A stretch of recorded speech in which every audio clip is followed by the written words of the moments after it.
como foi a proposta inicial. E depois a gente vai abrir com um bate-papo, caso alguém tenha alguma dúvida sobre o processo, tá certo?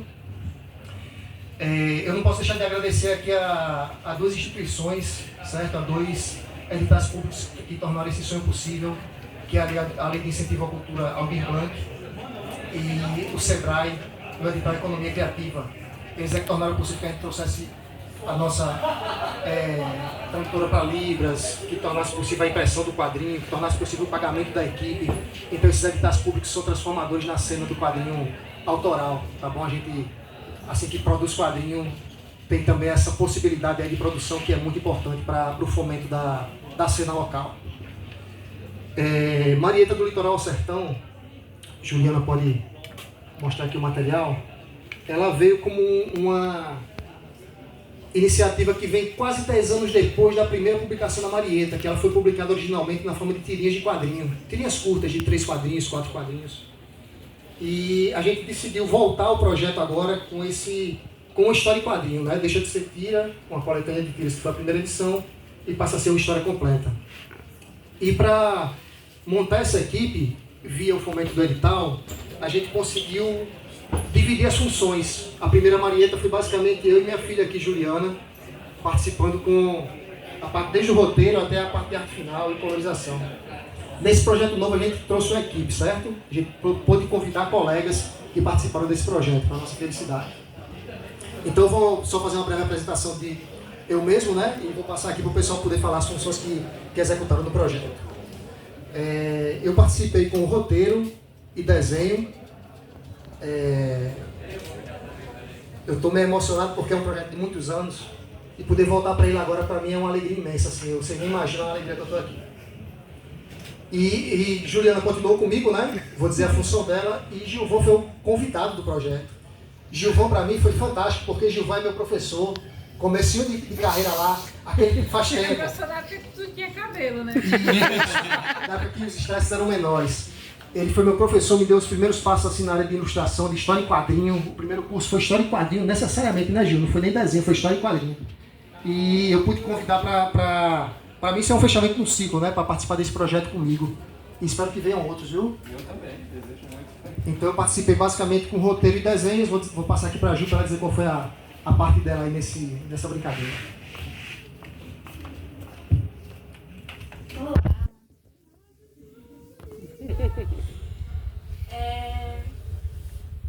Não é muito confortável a fala para mim, mas vamos.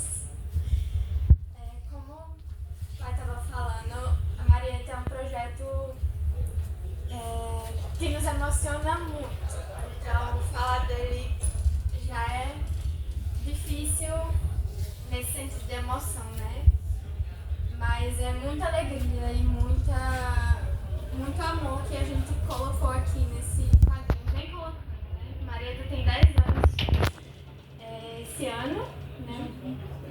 A gente iniciou em 2014, publicando nas tirinhas no Facebook. E tivemos a audácia, né, de fazer um desafio de todos os dias publicar uma tirinha para ter a nossa coletânea. E publicamos as tirinhas da Marieta, a coletânea, em 2016. Isso. E agora, 10 anos depois, né, temos um quadrinho da Marieta, do Litoral ao Sertão. E tá muito rico, tá muito lindo, tá muito educativo. E tô muito feliz. Fizemos juntos o roteiro e eu fiz os flags dessa edição. O que são os flats, Gilvão? Eu imagino que a maioria aqui conhece todo o processo do quadrinho, mas pronto. Eu também não. Marieta, essa edição, ela tá colorida de uma forma diferente, né? Nas tirinhas, a gente tinha a cor feita em forma de base, né? Com cor chapada. Então, como o processo era a 4 mãos, né? O pai fazia o desenho, a arte final, e eu fazia a cor. E aí finalizamos Mas aí nessa edição temos uma cor bem chique. Tá bem legal, tá bem bonito. Tá garantindo meu exemplar. E aí nessa edição eu fiz os flats, que são as bases de cores, né? E depois veio o processo do Arthur, que aí ele lapidou essa cor. Aí, só para falar do Arthur, para vocês não acharem que ele está com ódio de nós, é que eu convidei ele para o evento, né? Aí ele disse, Veríssimo, eu vou viajar com minha esposa. Aí ele teve que viajar com a esposa, ele veio para o evento, eu deixei que ele fosse viajar com a esposa, né? Sabe a decisão. Arthur. Peraí, Arthur Wesley, colorista competentíssimo, viu? Quem tiver algum projeto aí precisando de um colorista, indico demais. Assim, o trabalho dele foi fantástico para enriquecer a Maria. Vou passar aqui para Gilvan para ele falar sobre o processo de... E arte final. Meu nome é Gilvan Lira, eu sou artista visual, quadrinista, artista plástico e tudo mais. Conheci Veríssimo quando ele tinha 13 anos e ele fala que eu fui professor dele, só que o mundo dá muitas voltas. Na época eu não tinha nível superior, vivia fugindo da faculdade. Aí, quando eu viajei para fora do país, quando voltei, Veríssimo tinha feito arte e me convenceu a fazer arte também. Depois de um tempo, ele foi meu professor na universidade, exatamente na disciplina de quadrinhos. Algum deixou de ironia. Eu fui convidado por Veríssimo para fazer arte final desse projeto. Assim, para mim foi uma surpresa, ao mesmo tempo também foi um prêmio, porque o Veríssimo tinha trabalhado comigo eu tinha um personagem que a gente publicou um tempo no Diário de Natal, e Veríssimo trabalhou comigo fazendo desenho, criando as tirinhas comigo, durante um ano e alguns meses. A gente perdeu as tiras para o colunismo social, mas ele conseguiu desbancar as tiras americanas que circulavam no Diário de Natal.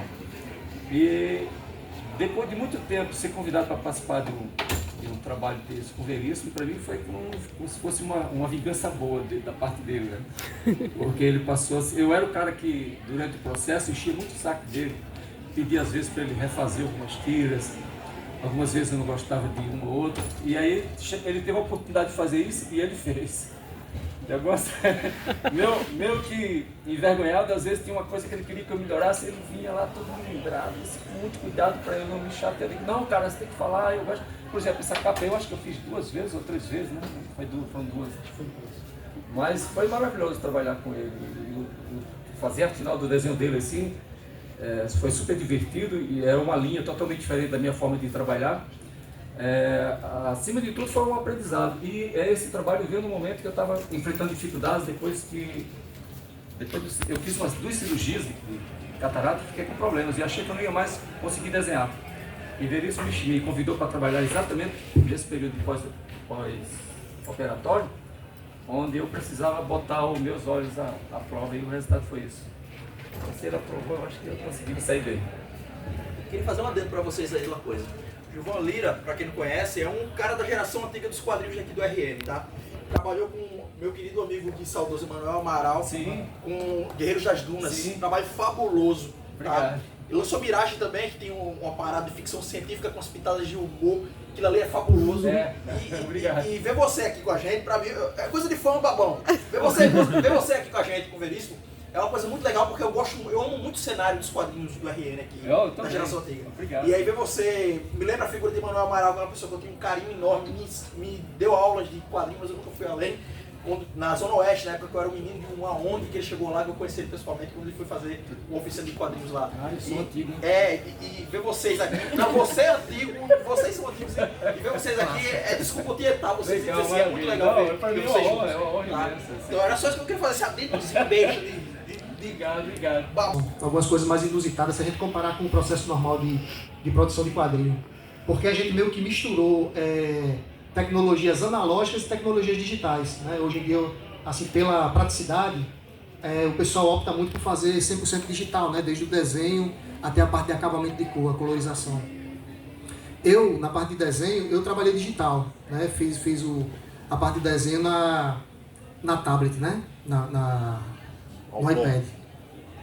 Mas aí veio o Gilvan na continuação do processo. E ele veio com a técnica analógica que a gente chama de arte final, que é você pegar o desenho feito a lápis, que no meu caso foi virtual, né?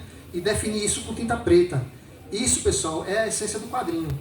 quando você... Porque o quadrinho no início, ele não tinha uma resolução legal para impressão nos jornais e depois nas revistas em quadrinho, né? Então tinha que ter um arte finalista para pegar um desenho, feito a grafite na maioria das vezes, e fazer esse acabamento com linha preta para poder receber a cor ou ser publicado em preto e branco. Então o arte finalista é uma etapa da produção que não seria nem tão necessária hoje em dia, porque hoje em dia a gente tem condições de imprimir numa qualidade boa, mesmo que o original não seja tão detalhado. Mas ele é a essência do quadrinho, por quê? Porque muito do que a gente vê hoje em Turma da Mônica, quadrinho europeu, quadrinho nacional, quadrinho americano, a gente entende a linguagem do quadrinho pela atuação da arte final, junto com a cor ou em preto e branco. Então é uma coisa que entra meio que inconsciente, mas entra na linguagem do que é quadrinho. E Gilvan fez isso de forma analógica, né? Diga as ferramentas que você usou, como é que foi o processo, Gil? Eu mandava para você o digital, né? Isso, ele mandava os arquivos digital para mim, eu verificava se dava para fazer no formato A4, e algumas coisas eu percebi que ficavam pequenininhas demais, né? E para fazer a final, eu que estava ainda em processo de recuperação das cirurgias, achava complicado. Então, eu pegava uma página das que ele mandava e imprimia em pedaços. Pegava uma página e dividia em 3 pedaços para poder o desenho ficar maior. Eu tenho uma impressora em formato A3, só que ela estava com problema. Eu mandei para o concerto nessa época e até hoje não retornou. Então eu tive que fazer desse jeito. Ainda bem que eu já tinha esperando. Exato. E depois eu escaneava e tinha que montar as pagininhas dentro do formato. As ferramentas? Sim, as ferramentas que eu utilizei, desde pincel a canetinhas, dessas canetas Unipin. Além disso, pela primeira vez eu fui obrigado a trabalhar utilizando curva francesa, que não era habituado com esse tipo de ferramenta, e foi um sofrimento, e uns gabaritos, porque o Veríssimo utilizou muitas figuras que lembram as figuras geométricas, e para tentar ser fiel ao desenho dele, por isso que eu falei que essa, por exemplo, aqui, essa praia, essas curvas aí exageradas, eu tive que usar curva francesa, então não eram ferramentas que eu costumava usar nos meus trabalhos, e tive que aprender como usá-la. Por isso que eu falo. O que é curva francesa, Gilvan? Curva francesa são umas réguas, claro, de acrílico, né? Com formatos circulares, para você fazer exatamente essas linhas curvas. E tem uns gabaritozinhos chamados, comumente os engenheiros arquitetos chamados de boliscoides, que é uns gabaritos que tem eles ovais, circulares, que também eu tive que utilizar com bastante frequência. Então, para mim, foi também um aprendizado. Extremamente satisfatório o resultado para mim. Eu senti uma certa dificuldade, principalmente com os originais maiores, que eu trabalho geralmente com a prancheta muito inclinada. Aí até consegui fazer com que a régua ficasse certinha ali e tal. Foi bastante trabalho, mas depois que eu peguei o jeito, foi embora. Então foi um desafio que também foi compensador por conta desse aprendizado. E aqui em primeira mão a gente queria divulgar para vocês que esse original da capa, a gente, paralelo até a participação no Cuscuz HQ, a gente lançou de ontem para hoje, né, uma campanha da Marieta no Catarse também, certo? E esse original, ele é uma das recompensas da campanha, tá bom? Quem quiser apoiar pelo Catarse, tem uma recompensa lá que está o mesmo valor da revista aqui no evento, então é só apresentar lá a participação do Catarse que recebe já aqui no evento, não precisa nem esperar o tempo da campanha. A gente já fez isso pensando no Cuscuz HQ. Vamos falar agora da história, né? Um pouquinho da história que é contada na revista. É basicamente o subtítulo é meio que autoexplicativo, né? Marieta do litoral ao sertão, porque fala de uma jornada da protagonista Marieta por toda a parte aqui da geografia do Nordeste. E o que a gente procurou mostrar com isso? Como é diversa a nossa fauna e a nossa flora do Nordeste, tão diversa que muitas vezes nós nem sabemos o que temos aqui, né? Muitas vezes nós nem temos consciência da diversidade de fauna e flora que nós temos aqui. Mas por que isso acontece? Por que ela segue nessa jornada? Ela é chamada pelo tio dela, o tio Zé, para uma visita no sítio dele. Esse chamado é feito de uma forma inusitada, muitos de vocês não devem conhecer, mas é uma coisa chamada carta. O Zé mandou uma carta para ela, e essa carta vem com um convite. E eu estou falando aqui as primeiras páginas, tá, pessoal, para não dar spoiler da história, tá bom? E quando ele visita o tio Zé, ele fala para ela que Hoje ele já está com uma certa idade, né, é cadeirante, e ele está com as limitações que a idade dá, né, na situação dele. Só que ele fala para ela que nos tempos de juventude, quando ele era explorador, ele encontrou um tesouro. E esse tesouro, ele não tirou de onde encontrou, ele deixou lá. E ele não queria que isso ficasse esquecido e perdido. Então o que ele faz?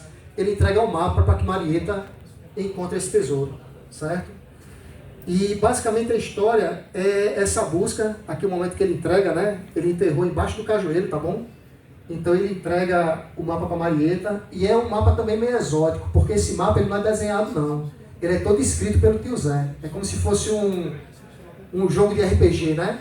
Marieta chegou em tal local, agora você vai para tal local. E ela tem que seguir esse espaço para poder chegar no tesouro. Seguindo pistas são deixadas por esse mapa que foi escrito. Então, assim, a narrativa, eu vou parar por aqui, vocês vão encontrar algumas referências bem nordestinas, né? A saída da busca é no Morro do Careca. A gente tentou colocar muita coisa da nossa cultura, da nossa fauna e flora, porque é uma coisa que eu não comentei, mas Juliana, por coincidência, pura coincidência, ela faz ecologia aqui na UFRN. Então, consultoria melhor não podia ter tido. Tá certo? Pessoal, basicamente do projeto que a gente queria mostrar para vocês de processo, de uma palhinha da narrativa, é essa. Se vocês tiverem mais algumas curiosidades, tiverem perguntas para fazer, a gente fica à disposição, tá certo? Você falou que usou o processo digital na produção, certo? Sim. Eu acho que não só no lápis, mas também como na cor, correto? Correto. Quais foram as ferramentas que vocês usaram? E se não foram open source, se vocês conhecem o universo de software open source, que é muito usado em arte por talvez não, eu não vou dizer que mas é um dos maiores artistas que nós temos, como Mozart Culto, certo? É um artista das antigas e é um monstro, na minha opinião, um dos melhores desenhistas que eu conheço no mundo. E olha que eu leio quadrinhos em 5 idiomas diferentes, então eu conheço um bocado de desenhista. E quais foram as ferramentas que vocês usaram, se foram open source ou não? Uma era a pergunta, e outra era para o Gilvan. Gilvan, quando é que você volta para produzir um material autoral próprio? Porque assim, eu não sou daqui, mas eu conheci seu trabalho lá fora e tenho essa curiosidade. Obrigado. Perfeito. Qual é o seu nome? Andrécio, ótima pergunta, cara. Assim, fico feliz de falar dessa cena que o Mozart com o Krita, né, que é o programa que ele usa basicamente para produção, ele estimula muito. GIMP. O GIMP. Que o Krita também é livre, né? Mas ele usa o GIMP. Do Linux também. Isso. É do Universo Genil. Com o GIMP, ele é uma referência, eu acompanho os vídeos dele no canal dele, a parte que ele faz de produção, e é um estímulo muito grande. Eu usei o Procreate porque eu tenho algumas limitações da minha ferramenta, porque eu uso basicamente um iPad, e o iPad ele não tem a versão... Isso. E também teria a questão da curva de aprendizado, né? Assim, se eu fosse tentar fazer no GIMP, eu ia ter assim, uma curva o tempo disponível seria maior. Então o que eu faço hoje? Eu tento fazer trabalhos mais como paralelos ao trabalho, a um projeto como Marieta, que tem um prazo. Trabalhos paralelos eu tento fazer, experimentando essas ferramentas no PC. Mas assim, eu usei o Procreate pela questão de praticidade, para poder cumprir os prazos. Nas cores, foi basicamente Photoshop, né, Ju? Photoshop para fazer a parte de flags e Photoshop também para a parte de acabamento de cor com o Arthur. E fez falta essa questão de um open source, né? Porque eu não estava trabalhando né, desde a última Marieta com produções que precisassem dos programas. E aí foi aquela coisa, né? Vamos lá, abrir assinatura. E aí o prazo para fazer, além do prazo da revista, era também a grana que estava sendo desembolsada ali mensalmente, né? Então isso não deveria ser dessa forma. Mas assim, tem isso do aprendizado. É necessária uma adaptação, né? E que precisamos. Eu me cobro pra aprender, porque a gente fica refém. Eu sou refém da Adobe. Isso, várias coisas. inclusive, hoje isso é uma discussão temática social mais ampla. Tem um ex-ministro da Economia da Grécia que toca muito esse assunto, Virão, não consigo pronunciar o nome dele, mas esse termo também é discutido pelo Nicolás, é o tecnofeudalismo, né? Nós estamos saindo do capitalismo, o capitalismo está vindo, está terminando de acontecer, e nós estamos virando refém das big techs. O mais paradoxal que seja, eu sou um funcionário da área TI, eu sou desenvolvedor, mas eu sou o cara que sempre está levantando o dedo do open source, eu uso o Linux há 10 anos, me recuso terminantemente a usar o Windows. Se o cara me botar no trabalho, eu pedir as contas para usar o Windows, eu pedi as contas mesmo, senão eu não uso o Microsoft. A exceção, obviamente, uma linguagem que eu uso, mas ela nasceu open source, que é o TypeScript. Mas eu sempre estou sugerindo isso aos artistas, porque senão você vira refém, como você falou, além de ser um senhor feudal tecnológico, que é a Adobe, é um monopólio. Eles não têm concorrência, né? Sim, sim. E eu quero deixar bem claro, pessoal, que isso é uma limitação minha, certo? O Mozart com o GIMP, ele está fazendo trabalhos aí sendo publicado largamente hoje no Brasil, né? Com os trabalhos dele, então... E ele está voltando agora... Isso, produzindo muito. Mozart é meu amigão, eu converso com ele diariamente. Eu sei. Aí, vamos voltar até o Gilvan Lira. Legal.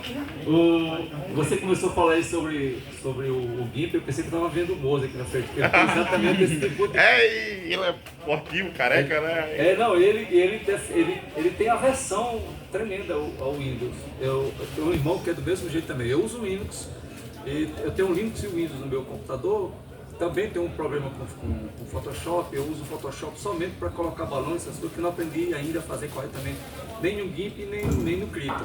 Mas eu uso normalmente o Debian e essas ferramentas. Eu estou cada dia tentando aprender mais sobre elas. O GIMP, o Krita agora, por exemplo, ele vem com, você já organiza a página, já vem com os locais de botar balão, tudo prontinho. Então, não usa o GIMP, o Krita, quem realmente é teimoso. Mas eu fui obrigado a abandonar o Windows definitivamente porque eu usava sempre o 7 e quando agora o Windows não tem mais suporte para ele e meu antivírus não consegue mais atualizar no Windows. Aí eu, para usar o Windows sem antivírus, eu não uso. Então eu uso só sem internet. Mas voltando para o meu projeto, sobre os meus projetos, eu estou restaurando um painel que eu pintei em 2000, que é com a cara dos mártires do Rio Grande do Norte. E esse trabalho já estou nele há mais de um ano. E é bem demorado. Então todos os projetos que eu vim trabalhando nele estão em stand-by, porque agora em novembro para dezembro, a gente vai se mudar. Eu vou mudar com minha esposa para Manaus. Eu estou sabendo. Mas eu tenho uma sequência de uns projetos que estão na agulha, que eu tenho trabalhado neles já um porrada de tempo, inclusive um projeto que você já deve ter ouvido falar, que eu coloquei no cartaz e acabou dando chabu, que foi Mirage, que já está pronto. Tem uma outra série que eu estou fazendo ela pintada a óleo, de fantasia com bruxaria, essas coisas. Tem uma revista de terror e um livro de terror que eu escrevi a 4 mãos com Vanessa Duarte, que é minha esposa. Fora isso, também tem uma revista abordando o tema de cangaço, quer dizer, no final de tudo, são 5 a 6 projetos que eu pretendo trabalhar neles intensamente assim que começar a morar em Manaus. E o Crônicas Boreanas vai participar, que eu vi lá essa sua viagem para Manaus. Vou participar vou continuar fazendo capas para colares e vou trabalhando com Moza na número 7, fazendo arte final. Ah, massa. Aí, fazer história em quadrinho, eu não sei se eu vou conseguir fazer a história do Conan, porque eu tenho que me dedicar mais exclusivamente para o trabalho e eu quero tocar os meus projetos. Né? Eu estou com 62, eu não sei quanto tempo vai durar o meu filme, então eu tenho que aproveitar e botar os meus projetos em ação. Então tem uma outra história que é do Gurizinho, que é de fantasia também, chamado Chimo, que o objetivo é o público infanto-juvenil, mas é um texto que dá para o adulto se divertir também. E esse eu estou fazendo todo pintado em aquarela. Estou ainda no processo de terminar o roteiro. E é uma sequência de 4 livros. Quero ver se eu consigo fôlego para fazer os 4. 4 livros de aquarela. Todo aquarelado. É história em quadrinho aquarelado. Tá. Nos próximos dias eu devo publicar alguma coisa ou no Facebook ou no Instagram, para vocês sentirem o gostinho. Massa. São os estudos, né? Não tiver certeza. Então é isso. E é só um detalhe, saber que tem gente que acompanha o trabalho, então isso é uma espécie de combustível para a gente que é artista. Porque a gente quer contar histórias, mas tem um pouco que esteja interessado. Né? E geralmente quando a gente escreve ou desenha quadrinhos, a gente escreve e desenha pensando no leitor. E quando tem um leitor que manifesta essa curiosidade ou que aprecia o seu trabalho, isso funciona como um combustível maravilhoso. Inclusive, Marieta me ganhou, não conheci o trabalho de vocês. Eu conheci o Veríssimo, mas tem alguns encontros assim de bem corredor. E eu não conheci o trabalho, eu estou encantado, principalmente com vocês. O trabalho de Mudas é maravilhoso.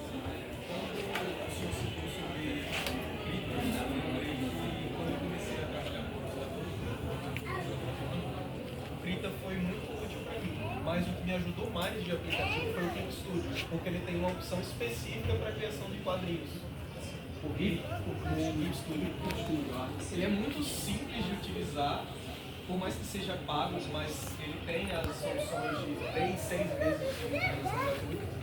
Ele é muito simples e me ajudou muito nesse processo de criar ilustrações e quadrinhos para clientes. Então é uma recomendação. Agradeço. Eu tenho colegas que trabalham, colegas que fazem mangá, e eles dizem que é realmente uma ferramenta direcionada para a produção de quadrinhos, né? Bem específica, assim, bem intuitiva, pensando em quem trabalha nessa área. Uma pena, né? Quem sabe no futuro. Eu tenho verdadeira versão por fazer meus trabalhos no digital. Eu faço tudo no tradicional e no digital só para colocar balões, listas, tratar a imagem. Ó, as layers, né? Porque eu penso sempre no resultado final do trabalho. Você tem um original fixo, às vezes isso porque eu tive muitas experiências de perder trabalho de horas, semanas, dar um pau no HD e acabou. É como se aquilo tivesse nunca pensado naquilo. Pra gente, com relação a isso. pra gente que trabalha com digital sempre é uma vida de emoção, porque onde ficam nossos backups ali, a nuvem não dá para confiar 100%, dos backups não dá para confiar 100%, então a gente fica naquela emoção constante de rever nosso material. Eu vou sugerir outra coisa para vocês aprenderem a usar, controle de versionamento, aprendam Git. Controle de quê? Controle de versionamento, Git. Procure saber sobre. Vou me informar. É um pouco difícil para quem não é da área, mas você consegue salvar várias versões, voltar no tempo, se precisar mudar alguma coisa. Meu irmão, se eu conseguir voltar no tempo, eu vou aprender muito isso, porque é uma coisa... Voltar no tempo, no sentido do trabalho. É uma ferramenta fundamental para quem é da área de TI, certo? É nosso garfo, nossa máquina. Mas eu costumo orientar pessoas que são de outros setores, principalmente artes e quem escreve. Temos 3 escritores que começaram a usar, então dá para vocês voltar, ter versões, dá para trabalhar, várias pessoas colaborar e ter versões de quem fez o que e tal. Fantástico. Agradeço a indicação. Pessoal, mais alguma pergunta, alguma questão?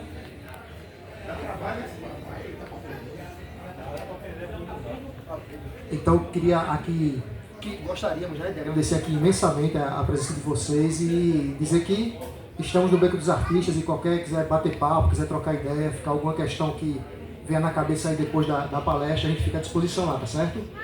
Valeu aí, até breve aí nas nossas jornadas.